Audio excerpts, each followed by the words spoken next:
Hello mga kalabs! Kumusta po kayo? Pag-uwi po pala namin ni Kuya kaninang hapon sa bahay ay wala po pala si Mama at Papa. At siguradong pumunta po sila sa Tuguegarao. Kaya pag-uwi po namin ay nagutom po kami ni Kuya. At nung pag-uwi nga po nila Mama ay nagluto nga po siya ng noodles. Bumili na nga lang din po sila ng tinapay. Saktong-sakto nga po itong tinapay sa noodles. Tiyak ay mabubusog na po kami ni Kuya dito.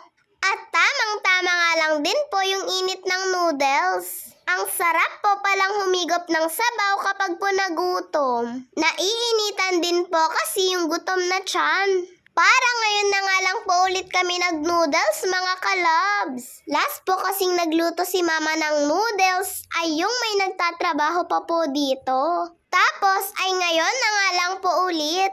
Parang nakakamiss po tuloy na kumain ng noodles. Lalo na at beef flavor po ito. Konti na nga lang po itong natitira sa tinapay ko pero parang busog na po ako. Ang dami ko na rin po kasing nahigop na sabaw. At nung naubos ko nga po itong tinapay ko mga kalabs ay naglagay po ako ng kanin dito po sa noodles ko.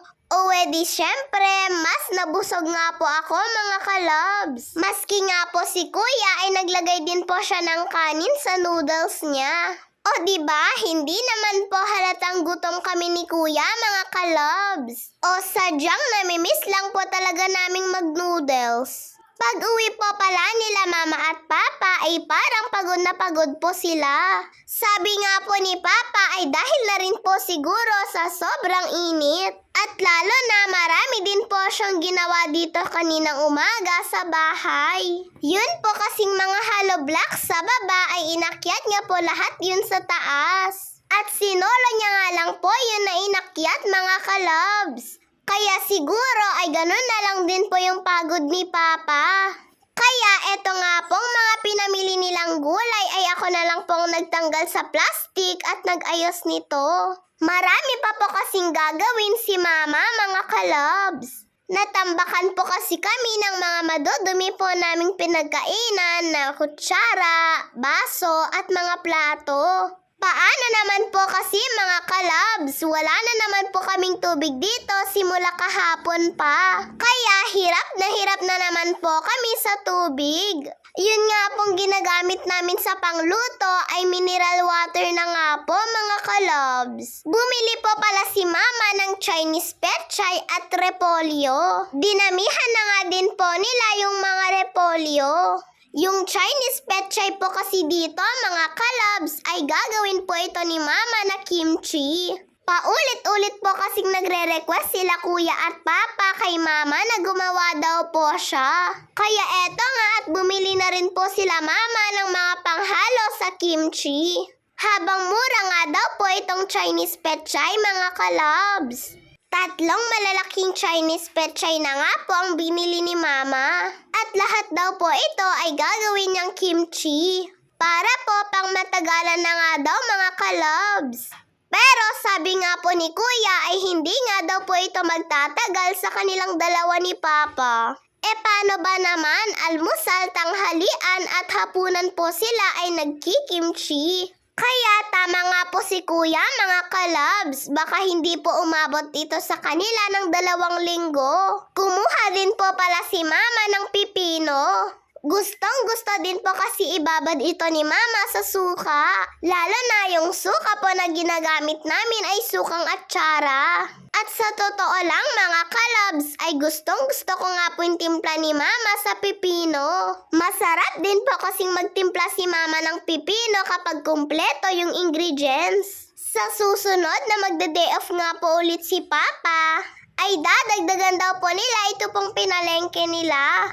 Konti lang daw po kasi itong pinalengke nila mga kalabs. Eto nga at nilalagay ko na po yung ibang gulay sa Tupperware. Ganito po kasing ginagawa ni Mama para po hindi magkalat sa loob ng ref. At para mabilis nga lang daw pong makuha yung gusto mo pong kunin. At dahil wala na nga din po kaming oras sa pagluluto, ay eto na lang pong Senyor Pedro ang inulam namin. At nagbihis na nga lang po ako ng damit ko mga kalabs, dahil nadumihan po yung damit ko habang nag-ayos po ako ng mga pinamili ni Mama. Pagpasensyahan nyo na nga po itong boses ko mga kalabs dahil may sipon po ako at namamaos ako. Sabi nga po ni Papa ay dahil daw po siguro ito sa kaka-chocolate ko. Pero sabi ko po sa kanya ay baka hindi naman po siguro pa. At tumatawa na nga lang po si Papa. O tara mga kalabs, kain na po tayo.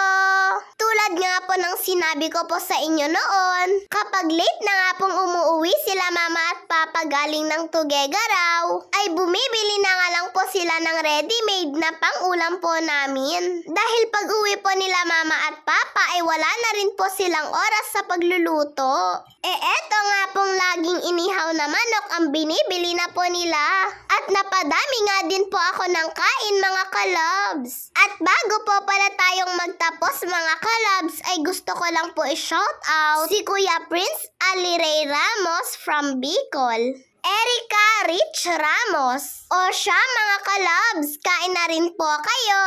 Yun lang po mga kalabs, maraming salamat po sa panonood ninyo.